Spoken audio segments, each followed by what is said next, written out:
नमस्कार मित्रांनो. ठरलं तर मगच्या येणाऱ्या पुढील भागामध्ये तन्वी घरी कोणालाही न सांगता घराबाहेर जाते. परंतु आल्यावर घरचे सगळे तिला कोठे गेले होतेस हे विचारताच ती सांगते की मी आईकडे गेली होती. तर अश्विन प्रतिमा आत्याला फोन करून विचारतो. तर ते बोलते की तन्वी इकडे आलीच नव्हती.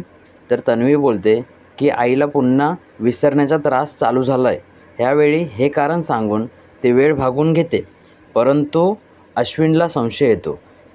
बायकोच्या प्रेमापोटी तो काहीच बोलत नाही. इकडे अर्जुन आणि सायली तन्वीला खोटं ठरवण्यासाठी मजबूत पुरावे मिळालेले असतात. अर्जुन तन्वीला नोटीस पाठवल्यानंतर साक्षीला हे समजताच साक्षी पुन्हा वेड्यासारखी करते. तिला वाटतं की अर्जुन आपल्याला पुन्हा जेलमध्ये टाकणार. अर्जुनला आश्रमात मिळालेल्या पुराव्यांना तो पुन्हा रिचेकिंगला टाकतो. त्यात तन्वीने मधुभाऊंवर ज्या बाजने मारला होता त्यावर तन्वीचे फिंगरप्रिंट मिळालेले असतात आणि बंदुकीवर साक्षीचे फिंगरप्रिंट मिळालेले असतात.